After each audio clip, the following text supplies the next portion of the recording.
जय प्रभु श्री राम। हम कथा सुनाते राम सकल गुण धाम की। हम कथा सुनाते राम सकल गुण धाम की। ये रामायण है पुण्य कथा श्री राम की। ये रामायण है पुण्य कथा श्री राम की। जय प्रभु सिया राम। जय प्रभु श्री राम। रामायण है प्रभु श्री रामचंद्र के। इसी रामायण कथा के अरण्य कांड में अगस्त मुनि के आश्रम की कथा मैं सुनाने जा रही हूँ। जय प्रभु श्री राम। सुतीक्ष्ण मुनि से विदा लेकर राम, सीता और लक्ष्मण ने वहाँ से प्रस्थान किया। मार्ग में उन्होंने निवार, कटहल, शाखू, अशोक, तिनीश, चिरीबिल्लभ, महुआ, वेल तथा अन्य अनेक जंगली वृक्ष देखे। विचित्र वनों, मेघमाला, सुदृश पर्वतमालाओं, सरिताओं तथा सरोवरों के नयने विराम दृश्यों को निखरते हुए तथा 2 दिन महर्षि अगस्त के भाई के आश्रम में विश्राम करने के पश्चात वो अगस्त मुनि के आश्रम के निकट जा पहुँचे। उस वन का वातावरण अत्यंत मनोहर था। सुंदर विशाल वृक्ष खिली हुई लताओं से शोभायमान हो रहे थे।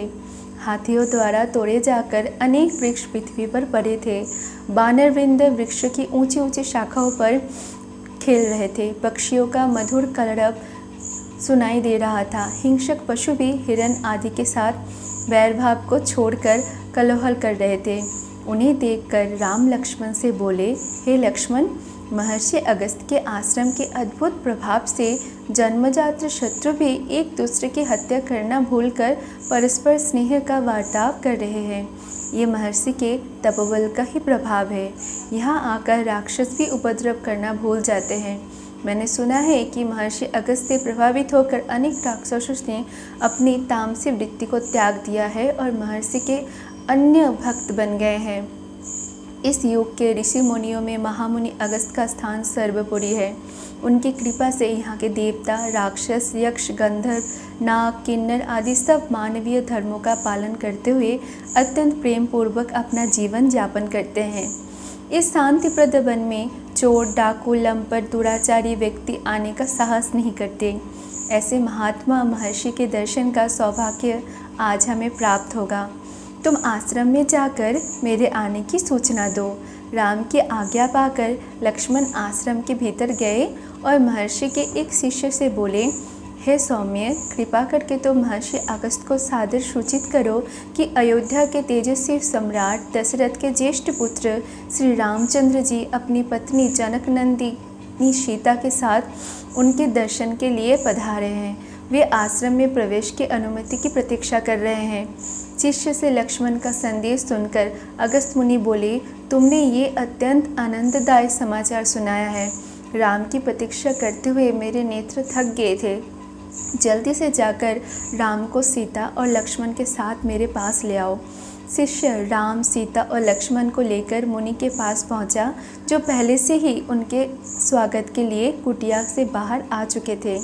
तेजस्वी मुनि को स्वयं स्वागत के लिए बाहर आया देख राम ने श्रद्धा से सिर झुकाकर उन्हें प्रणाम किया। सीता और लक्ष्मण ने भी उनका अनुसरण किया। अगस्त मुनि ने प्रेम पूर्वक उन सबको बैठने के लिए आसन दिए।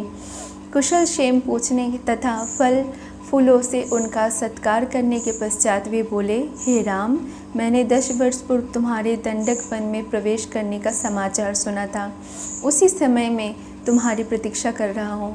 ये मेरा सौभाग्य है कि आज मेरी इस कुटिया में तुम जैसा धर्मात्मा, सत्यपरायण, प्रतिज्ञा पालक, वृत्तिभक्त अतिथि आया है। मेरी कुटिया तुम्हारे आगमन से धन्य हो गई है।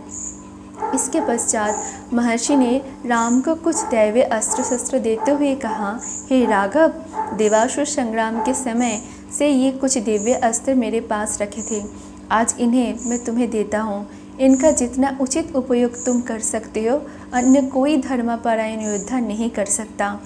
इस धनुष का निर्माण विश्वकर्मा ने स्वर्ण और वज्र के सम्मिश्रण से किया है।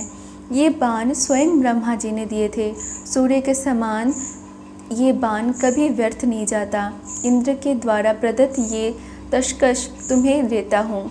इनमें अग्नि की भांति दाहक बाण भरे हुए हैं। ये खंडक कभी टूटने वाला चाहे कोई भी वार क्यों न करे। इस अस्त्र शस्त्र को धारण करके तुम इंद्र की भांति अजय हो जाओगे। इनकी सहायता से इस दंडक वन में जो राक्षस है उनका नाश करो। राम ने महर्षि के इस उपहार के लिए उन्हें अनेक धन्यवाद दिए और बोले, मुनिराज, आपने मुझे इन अस्त्र शस्त्रों के योग्य समझा। ये आपकी मुझ पर अत्यंत अनुकंपा है, जो मैं अवश्य ही इनका उचित उपयोग करने का प्रयास करूँगा। मुनि ने कहा, नहीं राम, इसमें अनुकंपा की कोई बात नहीं है। तुम मेरे आश्रम में आने वाले असाधारण अतिथि हो। तुम्हें देखकर मैं कृत्य हो गया हूँ। लक्ष्मण भी कम महत्वपूर्ण अतिथि नहीं है। ऐसा प्रतीत होता है कि इनकी विशाल बलिष्ठ भुजाएं विश्व पर विजय पताका फहराने के लिए ही बनाई गई है। और जानकी का तो पति प्रेम तथा पति निष्ठा संसार की स्त्रियों के लिए अनुकरणीय आदर्श है। इन्होंने कभी कष्टों की छाया भी नहीं देखी, तो भी केवल पति भक्ति के कारण तुम्हारे साथ इस कठोर वन में चली आई है। इनका अनुकरण करके सन्नारियाँ स्वर्ग की अधिकारिणी हो जाएगी। तुम तीनों को अपने बीच में पाकर मेरा हृदय प्रफुल्लित हो उठा है। तुम लोग लंबी यात्रा करके आए हो, थक गए होंगे, अतएव अब विश्राम करो। मेरी तो इच्छा ये है कि तुम लोग वनवास की शेष अवधि यही व्यतीत करो। यहाँ तुम्हें किसी प्रकार का कष्ट ना होगा। ऋषि के स्नेहयुक्त वचन सुनकर राम ने हाथ जोड़कर उत्तर दिया, हे मुनिराज, जिनके दर्शन बड़े बड़े राजा महाराजाओं तथा दीर्घकाल तक तपस्या करने वाले ऋषि मुनियों को भी दुर्लभ है, उनके दर्शन का सौभाग्य मुझे आज प्राप्त हुआ है। भला इस संसार में मुझसे बढ़कर भाग्यशाली कौन होगा। आपकी इस महान कृपा और अतिथि सत्कार के लिए मैं सीता और लक्ष्मण सहित आपका अत्यंत कृतज्ञ हूँ। आपकी आज्ञा का पालन करते हुए हम लोग आज की रात्रि अवश्य यही विश्राम करेंगे, किंतु विश्राम की शेष अवधि आपके मनोरम आश्रम में हृदय से चाहते हुए भी बिताना संभव नहीं होगा। मैं आपकी तपस्या में किसी भी प्रकार की बाधा उपस्थित नहीं करना चाहता, परंतु आपकी सत्संगति के लाभ से भी वंचित नहीं होना चाहता। इसीलिए कृपा करके आपके इस आश्रम के निकट ही कोई ऐसा स्थान बताइए जो फलयुक्त वृक्षों, निर्मल जल तथा शांत वातावरण से युक्त सघन वन हो। वहाँ मैं आश्रम बनाकर निवास करूँगा। अगस्त्य मुनि ने कुछ क्षण विचार करके उत्तर दिया, हे राम, तुम्हारे यहाँ रहने से मुझे कोई असुविधा नहीं होगी।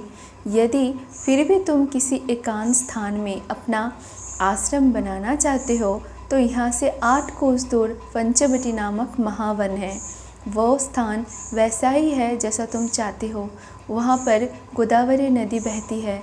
वो स्थान अत्यंत रमणीक, शांत, स्वच्छ एवं पवित्र है। सामने जो मधुप वन दिखाई देता है, उत्तर दिशा से पार करने के पश्चात तुम्हें एक पर्वत दृष्टिगोचर होगा।